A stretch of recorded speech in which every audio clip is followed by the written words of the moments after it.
Everybody, welcome back to the channel. Let's talk about if you have the right relationship with money or not. And by the end of this video, we hope that you will. Hey guys, I'm Robbie Craig of the Flip Flop Flipper. We are real estate investors. In fact, we're value add real estate investors, and we're always looking for partners. That's why we do this YouTube stuff. We want to just pour our content out there for you. So hopefully we're giving you value. We would love to get some feedback from you. Tell us what you think of the content that we put out. Ask us to do videos about some things. Let's just have some interaction. By all means, give me a like and smash the subscribe button. And then if you want to get in hold of me, send me an email at theflipflopflipperpr@gmail.com. Let's get into the money mindset. And if you've got the right relationship with money or not, many of us have just a messed up relationship when it comes to money, and we're not doing it right. So I'm going to run through a list of things that has helped me get away from the bad money mindset. And I believe, guys, our society kind of teaches us all, especially if you're lower class to middle class, the society is teaching us to be poor, unfortunately.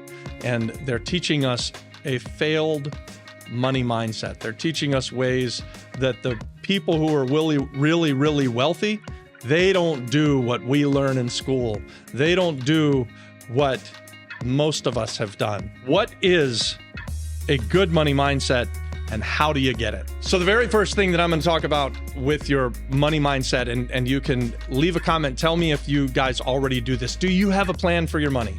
So there's a quote out there from some smart guy, and I don't know who it is, but the quote basically goes like this: either you have a plan for your money or you plan to not have any money. Having a plan, even if you don't have the best plan, just the fact that you have a plan is a step above what most people do.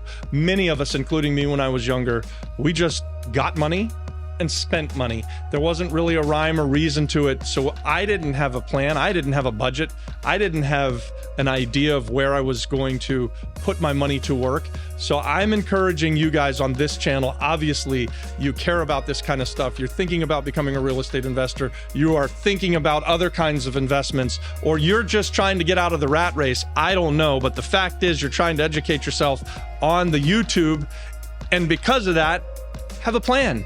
It's a simple thing to do. What does a plan look like? Well, a plan can be just the simplest of budgets, which, hey, I've got a job, I make X, and these are my expenses. Every month I pay this for that, this for that, this for that. So, you know, you got rent, you got groceries, you got gas, you got all of this stuff, and you can just list it out and figure out where every dollar is going to go and see if at the end of the month, from that job that you're working, the 40 hours that you're putting in, or 50 or 60 or whatever you're doing, do you have any money left over? What do you plan to do with the money that you have left over? Are you just gonna go have a good time? Is that extra money just gonna be a six-pack of beer and a night at the club? That's not a good plan, but at least that's a plan. I would recommend that you do something different than that. So having a plan for your money, which would at least include a budget. The second key to having a good relationship with money, having the right mindset towards money.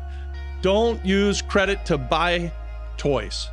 Don't use credit to fund your extravagant living expense. If you are using credit cards to fund your lifestyle or to fund your toys, or if you are working a 9-to-5 job and you've got basically no money left over at the end of the month and you're not making investments, don't go buy the new car. Don't go buy the frickin' boat. And guys, I'm telling you this out of love because I've done both of those things. When I was young and I first started out, I always owned a boat. I had a boat my whole life from the very second that I could. I've loved to be on the water, so I always had a boat. I had a boat. My dad had a boat when I was a kid. BOAT stands for break out another 1,000. Don't buy toys on credit. Use your money to go make more money. So that's just key. You've got to not use credit, especially credit cards, to fund your lifestyle or buy the crap that you think you need, because you don't need it. And I'm going to show you, if you have the right relationship with money, how you can get it anyways before the end of this video. Number 3, this is a variation on the credit thing. In fact, I'm gonna change it up. So let's assume that you've got some money left over at the end of the month. Don't buy depreciating assets with your leftover money. In other words, you're sending your money out to go away into some toy, whether that's a car or A boat. A boat is a big thing in my life and a big expense. Race horses. Don't buy race horses, guys. They're an awful freaking investment. They eat. They need the vet. They're just a terrible deal. They're not an investment. They're just a way for you to piss your money away. And again, I say this out of love because I've done this stuff before, right? Like, so I've owned the boats. I've owned the race horses. These are not assets. These are distractions. They actually take you away from what you need to be doing, which is having the plan and putting your money to work and getting yourself to where you have some passive income that you can then pay for these kind of ridiculous things if you want to. So don't use your excess money to buy depreciating assets. You want to use your excess money to invest and buy assets that are going to throw off passive income, or at the very least are going to appreciate over time. Number 4, this is a big one for me. This one is, you can't save your way to wealth. So the adage that a dollar saved is a dollar gained and all that stuff, with inflation, if you're saving your money in dollars and you're saving your money in the bank, guys, you might as well be lighting the damn thing on fire. You're not saving. You have to send your money out to recruit more money and putting it into the bank. If you've got some excess, you've got your plan, you've got your budget, and you've got that excess, once you get past an emergency fund, once you have some money there that you can pay for something that unexpected comes up, you need to be investing and you need to be fanatical about it. And if you're not, you're making a big mistake. You can't just put your money in the bank. The bank doesn't pay you anything in interest. And in fact, the way the banking system is set up right now, your money is on fire. If you save $100 today, a year from now, if you're lucky, it's worth $95, and it could be way worse than that. The inflation is going to eat you up. The bank fees are going to eat you up. You have to teach your money to go out and recruit other money. So I'm trying to put forward a different alternative. Instead of saving your way to wealth, invest your way to wealth. Take your excess money, get it invested, get it working for you. Your money should work as hard as you do, guys, maybe even harder. And as life goes on and you get more and more money, it will.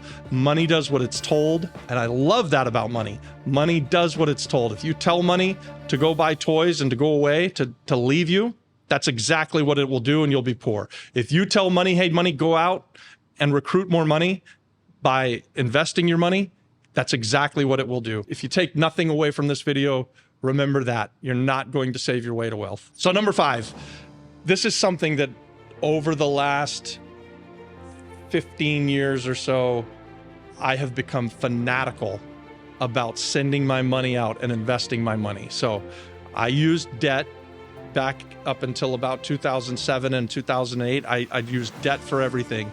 Debt to buy cars, debt to buy houses, debt to buy vacations, debt to buy everything. And at the end of the day, when the market shifted, I wasn't renting properties. I didn't have passive income. And so it really, really hurt. So for the last 15 years, as we've gotten our money to come back in and started to build our wealth, I'm fanatical about reinvesting my money. The very first thing that I do with the money that we get, well, first, we like to tithe, give to God whatever he's asking for. 10% is a minimum, and sometimes he asks for more, but we try to be generous with our money. And once we started to do that, the second thing that we try to do is to get as much of our money reinvested or invested for the first time into something that's going to create more money, whether that is going to build equity and we're going to sell an asset and get money to come back in, or now we like to buy value add real estate and then bring it up to its highest and best use and create passive income. So we're fanatical about it. I know when I have a liquidation event or when I make money in general, I have an idea of where this dollar is going to go and where that dollar is going to go.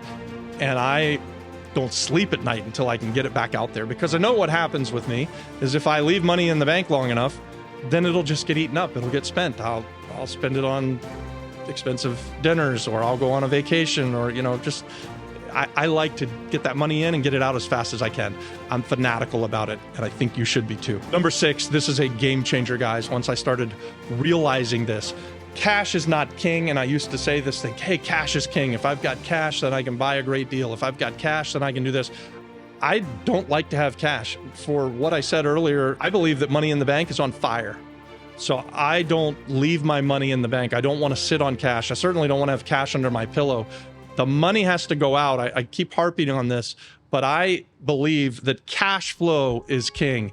And so everything that we invest in nowadays is in an effort to create more income, to create passive income, to get back some of our time. You know, I'm 52 years old and I've been going hard for 25 years with this real estate investing stuff, and it's provided a great life. I do not complain, but one day I won't be able to do and go and as long and as hard as I do. And I love what I'm doing, so I don't even really think that it's work. Working a half day, 12 hours a day, and looking at real estate that I can buy and I can figure out the next deal. I just enjoy it so much that I love it. But there is gonna come a time where I'm not gonna be able to do that, or where maybe my partners and my wife are gonna say, hey, we're not gonna do that anymore. We wanna take some time off. So I am, again, saying cash flow is king. Cash flow is king. That's my mantra in my mind. How do I create more cash flow? Every time I'm doing a deal, I'm thinking about what's its highest and best use? What's it going to take me to renovate it to get it to its highest and best use? What's the cash flow that it's going to throw off? And what's that going to do to the bottom line on a monthly basis? And then I add it into the plan. And then as it creates more time and gives me more money, I reinvest the money into the next thing. And I reinvest the time generally into the next thing, whether that's a business or the next real estate purchase. Guys, let me tell you a story about one of my best friends in the world. His name is Scott Franklin. I didn't ask Scott if I could tell this story, but he's heard me tell it before. And here it is. He is a guy who is really good with money, and he's a really good real estate investor. He and I, he helped me to come back. Like, he was one of the 2 or 3 guys that came alongside of me after we went broke back in 2008 and said, Robbie, you're pretty good at this. I've got some money. Let's go to the foreclosure sale. Let's make some money together. And we were doing that for, I don't know, 2 years, 18 months, 2 years. And he was telling me that he was going to go and buy a car for his girlfriend. I think it was a car for his girlfriend. He's going to go buy this Range Rover, and he's going to pay cash for it. And I sat him down and I said, Scott, you're a smart guy. Don't buy the Range Rover with your cash. If you go out and spend, I think the car was going to cost like 60 grand. If you go spend $60,000 on this Range Rover, you're not going to have a payment. You're going to have a car, and that car that you're paying $60,000 for is going to be worth $0 at some point, or $500 at some point. All used cars end up being worth $500 eventually. And so I said, instead, take this $60,000, because at the time we were buying houses for like $10,000, $15,000, $20,000. I said, go buy yourself 2 houses and fix them up and get them rented out and get yourself a couple $1,000s a month in passive income.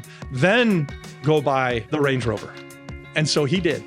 And if you ever meet Scott Franklin, ask him about the Range Rover. Say, hey, Robbie says that he told you not to buy the Range Rover. And he'll say, yeah, he did. He told me to buy 2 houses, and I bought 2 houses, and I paid for that damn Range Rover with the $2,000 a month. I spent I think it ended up costing him like $800 a month, and he had an extra $1,200 a month coming into the bottom line. And he borrowed all the money to buy the Range Rover and used the passive income that he was getting off of the income from the houses, and it's the same $60,000. Back to my point of money does what it's told. Had he sent that money out to buy that damn car, the money would have become worthless, because it was told to go buy some car that's going to depreciate, and it was a bad money mindset. Instead, he bought appreciating assets, because guys, not only did he get that cash flow from those 2 houses that he bought, but those houses are worth hundreds of thousands of dollars now. So the same $60,000, it got him passive income to the tune of like $2,000 a month. It had equity when he bought it, and it has appreciated over the last 10 or 12 years. And I'm not just talking about a little appreciation. I'm talking about his $60,000 in the 2 houses is probably worth $600,000. If not, it's something really close to that. But to think that those 2 houses are each worth $300,000 in Orlando, Florida right now, that he had $30,000 a piece in them, that's a fact, Jack. That's what the power of sending your money out to do the right thing and recruit more money, that's what it does. Money does what it's told. And the Scott Franklin story is just an illustration of that. So then I think I just sort of wrapped it into number 7, which is don't buy the toys with your excess money. Buy the assets, create the cash flow, and then buy the toys. That's what Scott did. That's what I do again and again. That's how we look at things. When I look at buying the next car or going on my next vacation, the way that I look at it is not, do I have enough money in the bank in order to afford it? I always start at zero and say, okay, if I want to buy a car 3 months from now, what do I need to do in order to generate the money that I don't have right now? So I'm just take anything that we've got and I'm gonna cast it aside because I want to put that money out there for work and to bring back more money. What do I have to invest in? What kind of return do I have to get so that I can go get that car 2, 3, 4, 5 months, or maybe it's gonna take me 2 years. But I think about what do I need to generate in order to be able to afford that? And I do that now. Again, going back to this mindset where I'm a little bit fanatical. If we want to buy the new Tesla, which I do, the new Tesla truck, how am I going to pay for that new Tesla truck? So I'm going to need to create an investment that's going to throw off whatever that truck costs. Maybe it's $1,000 a month. I don't know. So I have to buy something with the money that I would buy the Tesla with, create $1,000 a month, then go borrow the money on the Tesla, use the $1,000 a month to pay for the Tesla. I harp on this a lot. Money does what it's told. Leave me a comment. Tell me if you agree. Am I full of it? Am I just up here saying a bunch of crap and you don't believe it?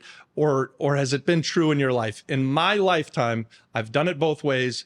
And let me tell you, the second way, having a plan for your money and being fanatical about investing your money so that you can generate the passive income has worked so much better than not having a plan, not using a budget, and just buying willy-nilly, living paycheck to paycheck. That's a horrible way to live, guys. And I'm telling you, you don't have to do it. It's a mindset shift. And I'm not saying it's easy, and I'm not saying it's going to happen overnight, but I'm saying that if you make these small changes and you start believing these ways a little bit differently, just twist it around 180 degrees and do things a little bit differently, do things and imitate the people that you see in the world that are successful. Anyways, guys, we're real estate investors on this channel, and we believe it provides a great life. We're always looking for partnerships with people.